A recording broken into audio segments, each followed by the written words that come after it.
Fala galerinha, bom dia para todos, né? Já estava com saudades, peço desculpas, né, por ter que trocar a aula de ontem para hoje, mas realmente aconteceu um imprevisto comigo, né? E infelizmente eu tive que fazer essa troca.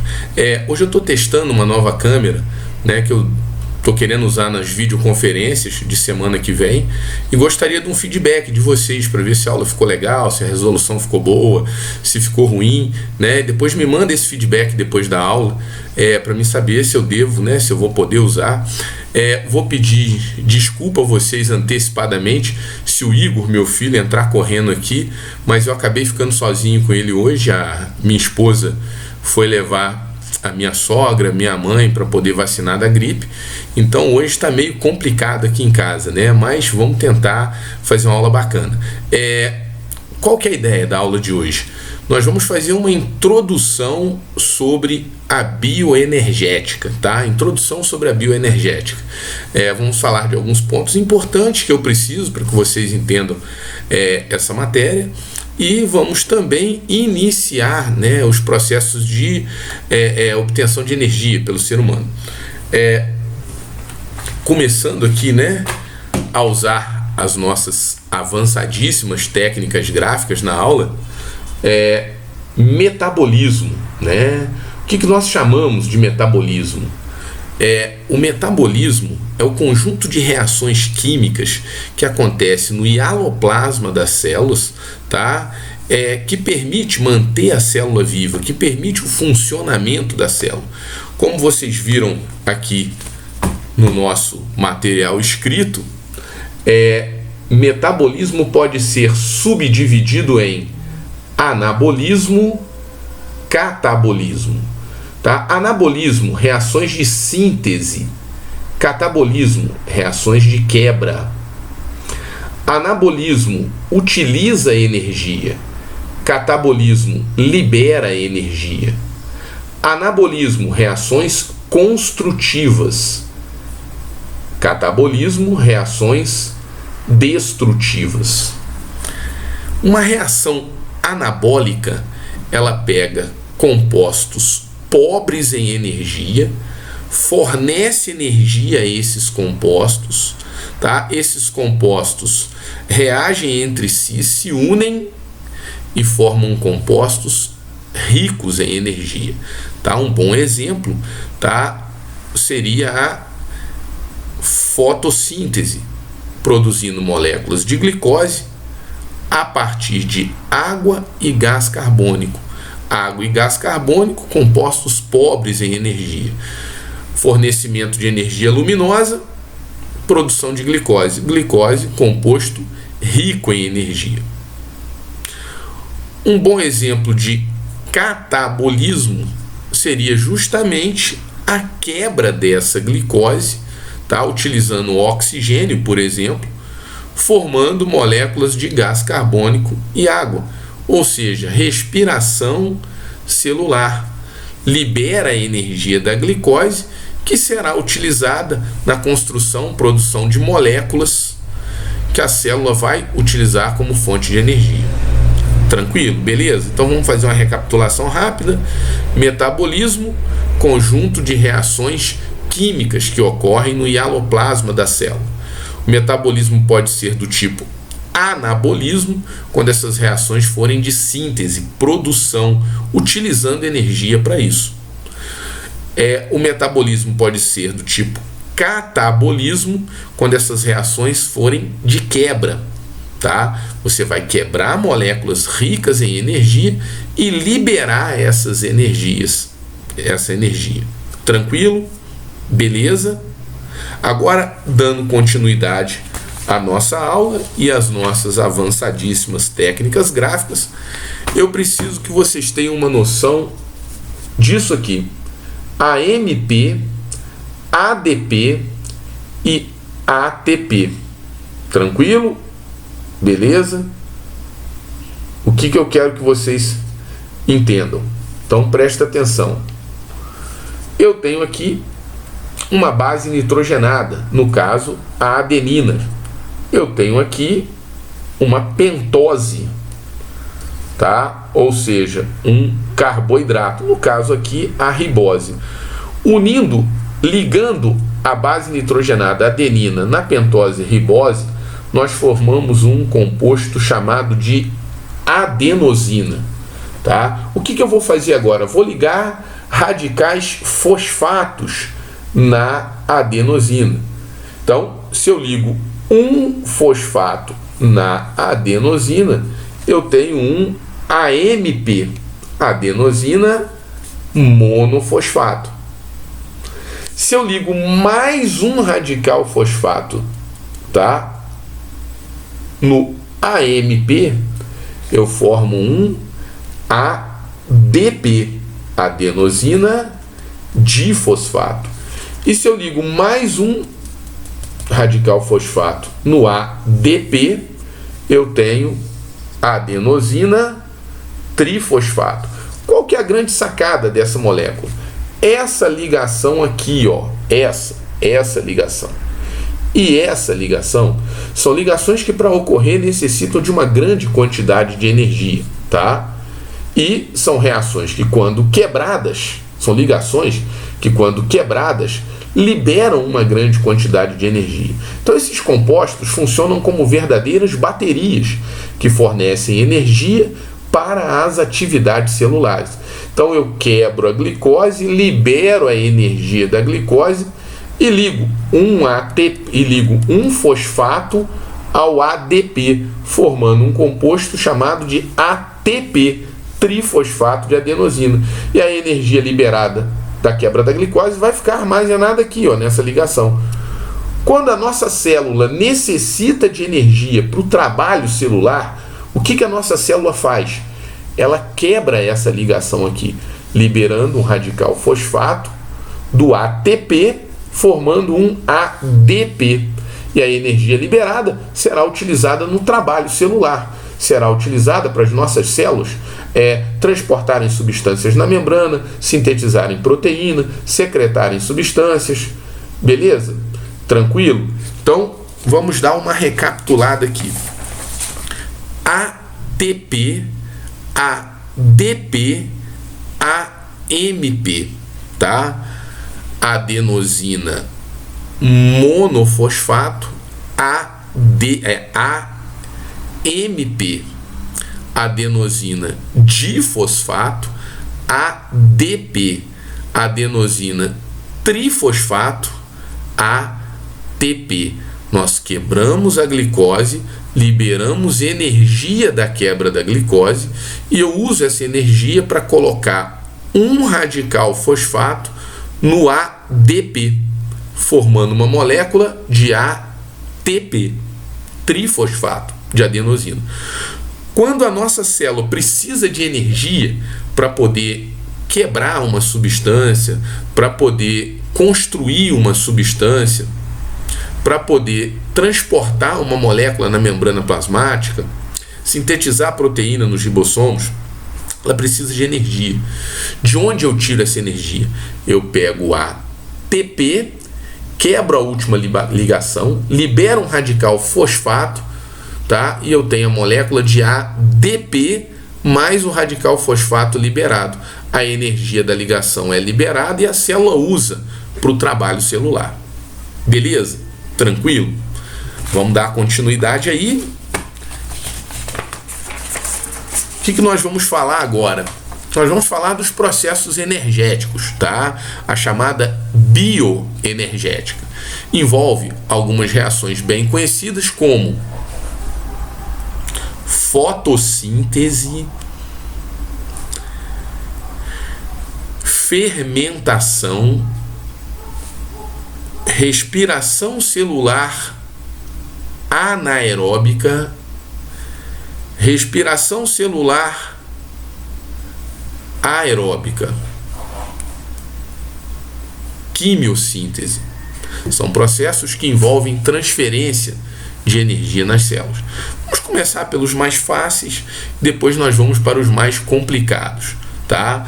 Você vai imaginar que a fotossíntese já ocorreu, que os organismos autótrofos pegaram a energia luminosa e utilizaram para construir moléculas de glicose. A energia está, nesse momento, armazenada na molécula de glicose. E eu vou começar falando pelos processos na qual nós quebramos a glicose e liberamos a energia armazenada na glicose para construir moléculas de ATP.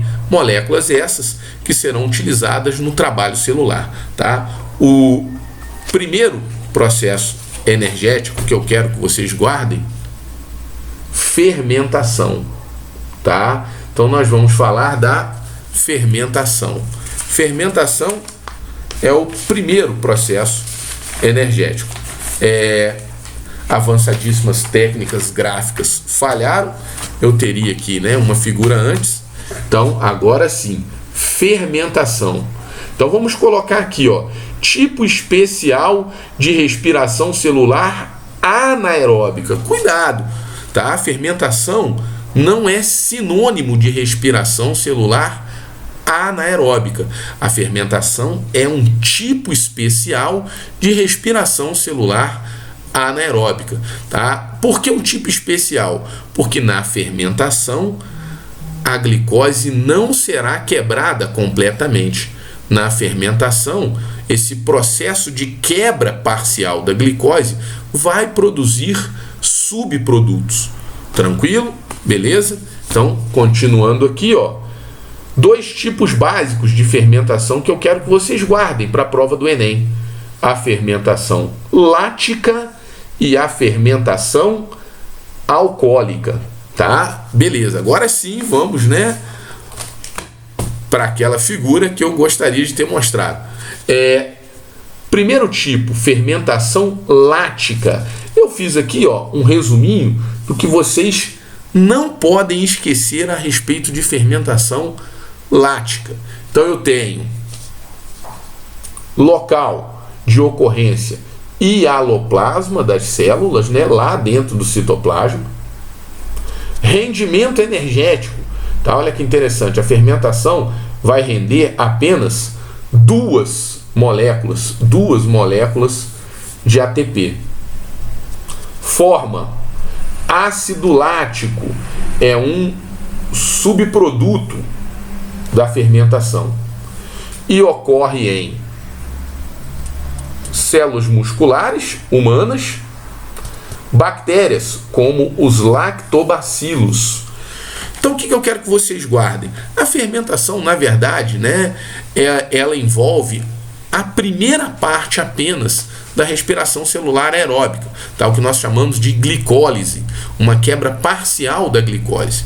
Na glicólise, ou seja, né, na fermentação lática, a glicose é quebrada em 2 moléculas de ácido pirúvico, liberando 2 ATPs de saldo, tá? Esses 2 ATPs serão o rendimento energético da fermentação lática.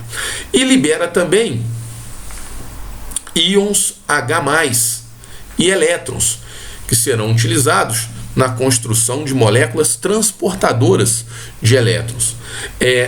Esses íons H+, são reutilizados na própria fermentação, transformando, né, as 2 moléculas de ácido pirúvico em ácido lático. Então vamos tentar entender uma sequência linear.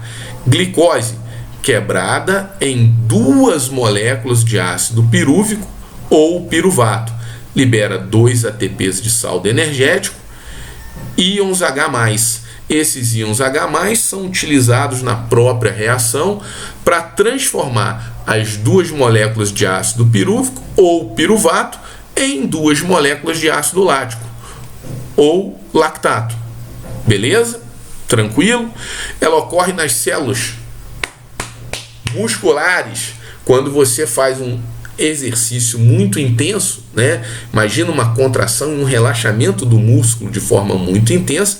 O suprimento de oxigênio, tá, para respiração celular aeróbica, utilizado na construção de moléculas de ATP para o músculo contrair e relaxar, não dá conta, falta ATP, e aí a célula muscular, para compensar, começa a quebrar algumas moléculas de glicose em anaerobiose, sem utilizar oxigênio, através da fermentação. Produz uma quantidade menor, mas como é um processo extra, esses ATPs produzidos dão um upgrade na contração muscular. Só que acumula entre a actina e a miosina cristais de ácido lático. Esses cristais de ácido lático vão causar fadiga, né? Vão causar fadiga, aquela contração muscular dolorosa chamada de cãibra, causada pelo acúmulo de ácido lático. E depois que o movimento, né, que você parar de realizar a contração, o acúmulo desse ácido lático, tá, entre a actina e a miosina das células musculares, vão causar aquela dor muscular no dia seguinte, né? Você fez lá aquele supino e impressionou as pessoas que estavam do lado, pegando aquela quantidade monstruosa de peso, e no dia seguinte você tá igual o Roy da família dinossauro, né? Quer pegar um negócio lá em cima do armário, você não consegue esticar o braço. Beleza? Tranquilo? Tá? É super dica, né, para acabar com aquela dor muscular no dia seguinte do exercício. Fazer mais atividade física, mas fazer uma atividade física leve, tá? Para quê? Para que seu corpo não entre em fermentação novamente nas células musculares, porque aí ele vai pegar o ácido lático que está acumulado nas células musculares e vai transformá-lo novamente em ácido pirúvico e jogar isso para a mitocôndria na respiração celular aeróbica. Então, aquele exercício leve, no dia seguinte, sem exigir tanto do seu cardiovascular, ajuda a retirar o ácido lático acumulado no músculo. Tranquilo? Beleza? Lembrando aqui, ó, uma outra forma, bactérias, como os lactobacilos. Tá? Os lactobacilos são bactérias que vão fazer a fermentação lática do leite, utilizado, né, na produção de iogurtes, queijo, coalhada. Qual que é a grande sacada? O ácido lático produzido pela fermentação lática dos lactobacilos no leite, eles vão acidificar o pH do leite, causando uma desnaturação da caseína, que é a proteína do leite, tá? Fazendo com que ela fique insolúvel em água e coagule. Então você tem aí a produção dos derivados do leite pelas bactérias fermentadoras, os lactobacilos. Beleza? Tranquilo? Próximo tipo de fermentação, nós temos aqui a fermentação alcoólica local. Mesma coisa, aloplasma das células. Rendimento, a mesma coisa, 2 ATPs por molécula de glicose. Forma, aqui a diferença, fermentação alcoólica forma álcool etílico, 2 moléculas de álcool etílico ou etanol e 2 moléculas de CO2. Ocorre em fungos, como o levedo, em bactérias, como as causadoras do tétano e do botulismo. Na fermentação alcoólica, galera, a glicose será quebrada em 2 moléculas de ácido pirúvico, vai liberar 2 ATPs, tá, de saldo energético e íons H+. Esses íons H+, são utilizados na própria reação, ocorre uma descarboxilação, liberando 2 moléculas de gás carbônico, tá? E a formação de 2 moléculas de álcool etílico, tá? Ou etanol. Vamos tentar dar uma analisada. No fungo, no levedo, ele pode ser usado na produção de bebidas alcoólicas, tá?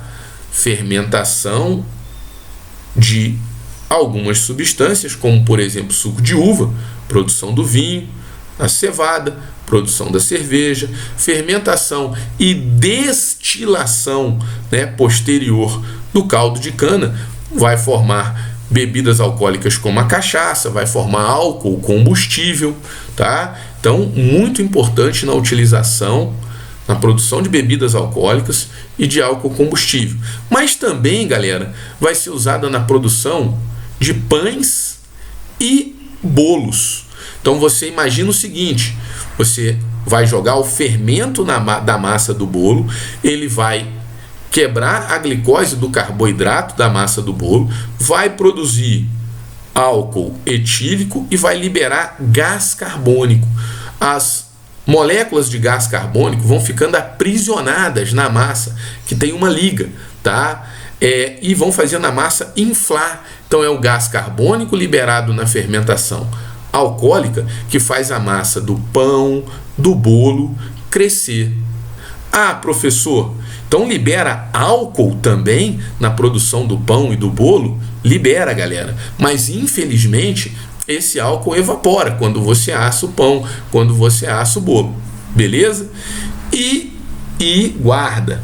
Bactérias como causadoras do botulismo é essa fermentação alcoólica que vai ocorrer, né, lá dentro da latinha, que está o alimento conservado, que vai proporcionar o estufamento da lata. Então não devemos ingerir alimentos enlatados, por exemplo, cuja lata está estufada.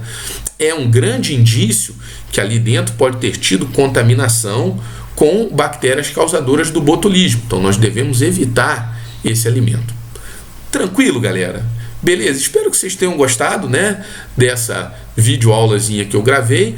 Preciso daquele feedback sobre a qualidade da aula, porque eu estou utilizando uma outra câmera, né, e não sei se essa câmera vai produzir uma imagem legal, se vai produzir uma aula bacana. Então vocês vão me dar esse feedback depois, e semana que vem nós vamos trabalhar na forma de videoconferência, tá? Fica mais fácil, a gente tem uma interação melhor, porque eu estou dando um up, né, na minha internet aqui em Matias, e talvez dê para trabalhar legal aí com vocês. Beleza? Mas espero que vocês tenham gostado desse vídeo. Um grande abraço do professor Filipão. Lembra, ó, não estamos de férias, né? Estamos trabalhando, e façam os exercícios agora, né, para ver se vocês conseguiram fixar isso aí. Beleza? Um grande abraço para todos.